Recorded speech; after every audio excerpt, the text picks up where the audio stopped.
Well, the day has finally come. The beast herself has a check engine light. Luckily, I have my handy dandy scanner. I don't know what codes these are.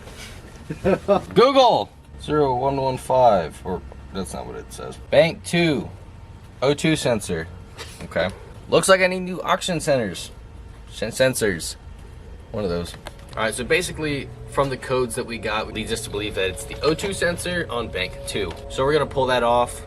We gotta do an oil change on the car anyways. The O2 sensor off and measure the resistance and make sure it's within the threshold, and if not, we'll replace it. But here's the key, is that we have to get this done by tomorrow morning, because tomorrow morning she's going to the shop to get re-dynoed and tuned and everything.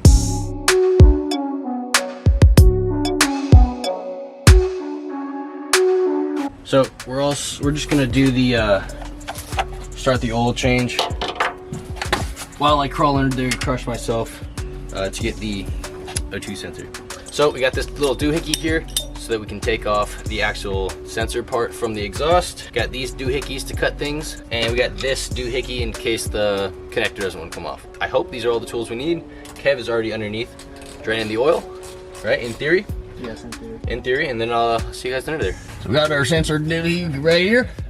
Got some nice zip ties holding it in. That's why I brought the little cut boys. There's one cut. We got another doohickey over here. There's another one. All right. And we just got the sensor up here, or the connector. They need to make like universal connectors, like everything connects the same way. Hey, there we go. All right, cool. That was a lot easier than I thought. We'll take this doohickey, and she'll slide on there like that. And then please don't be difficult. Oh, that was the easiest thing I'd ever done. Easiest thing I ever did. All right, time to slide on out. We got the doohickey here. So the normal sensor's only about this long, but because we got the long tube headers on there and I didn't buy the connectors or the extensions, ended up soldering extra wire on there to extend it. So that's essentially what we're gonna have to do today, but I'm gonna go ahead and test it and make sure that this is actually bad. So I opened up the ohm meter, whatever, because the codes that we're getting would indicate that there's a short in there. We're gonna poke around here and hopefully get anywhere between like 2 and 6 ohms. That's our goal here. All right, so I got about 5 mega ohms. I think it's bad. I think so, but I don't know so. I feel like my hands are doing like dumb things and it's not working. All right, so I've determined that this is probably bad, and even if it's not, it should be replaced anyways. We were getting like lots of ohmage. We only wanted like 2 to 6, so we got like 10 mega ohms. So I'm gonna go ahead and unravel this and see if like any of the solder had come undone or anything like that, just for funsies while we wait for the car to drain. How's it going, Kev? It's going. He says it's going. All right. You gonna put oil on that? Yeah. Thanks. Keeps oil cleaner longer. 99% plus efficiency. Star. Star. I don't know what that means, but it was expensive and I hope it works. So for today's oil change, we've got 10 quarts is what Whipple says to use. They also say use 5W50. We've got 10W40. 10W40 conventional, because with the new block, that was what was recommended to me for the break-in process. We have break-in oil in it now. I was told to use conventional oil for about another 1,000 miles, and then we go our full synthetic, which is where I'll get that 5W50 that Whipple recommends. So before Kev puts the drain plug back in, I'm gonna go ahead and dump these 10 quarts in and see how that goes. Drain plug's already in. Oh, is it? Yes. All right, about an hour later, 3 auto parts stores and a Taco Bell. We got the new part. So you can see what I was talking about, how it's significantly shorter than what we got going on here because I don't have the extension boys. So we're gonna cut this one and solder what I believe to be good wire onto this one, and hopefully it goes well, because I mean this is like practically brand new wire. It looks good, it smells good, it tastes good, should be good. So we're just gonna cut it here, and we're gonna cut it right around there, and then we're gonna do one of these doohickeys, and like that. That's the plan.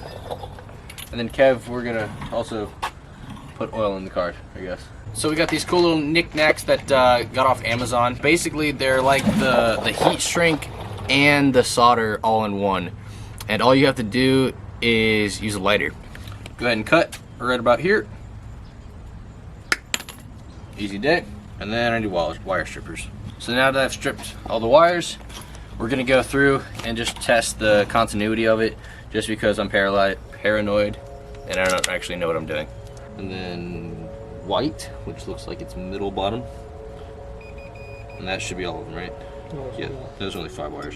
They all have good continuity, which means no breaks that are preventing the little amount of signal that we're sending through there, or voltage that we're sending through there. This should be good. That means this should be the culprit and not this, which is good because I want to reuse this. Now what we're gonna do is we're gonna cut the brand new freaking sensor I just bought for expensive and hopefully don't fuck it up. But in order to give myself a little bit of leeway in case I do fuck it up, I'm not gonna cut it right on the sensor. I'm gonna cut it like right about here. Give myself a little wiggle room in case I need to put it back. Not like I can return it after it's cut. All right, cool. With that being said, we got it lined up here. We're gonna do the black wire first. Kev's gonna take our little lighter, which I lost, and he's gonna light it.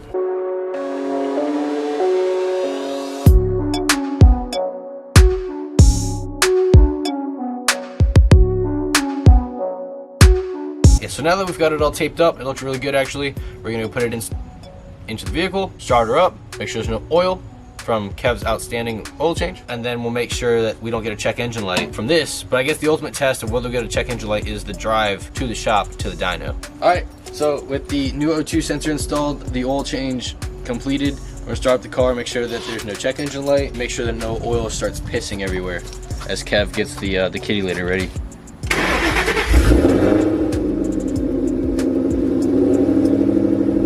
Oil pressure light was off, the check engine light was off, no leaks underneath. Good signs all around. But again, the final test of whether the O2 sensor worked or not will be driving about an hour and a half. So if we get there and there's no check engine light, I think it's a successful job done. Well, we're about 10-15 minutes out from the shop and no check engine light. So with that being said, with what just happened, I'd say it's fixed. I'd say it worked. Whatever we did worked. I mean, there's gotta be still oil in the car, right? Because we made it this far. No check engine light, so the O2 sensor thing worked. But that's gonna be it for this video, guys. I hope you enjoyed it. If you did, make sure to leave a like, subscribe if you want to. It's free, absolutely free. So go ahead and do it. You can always change your mind later. Stick around for when I get this car back and we do something to the supercharger. That's gonna be exciting. So I'll see you guys next time.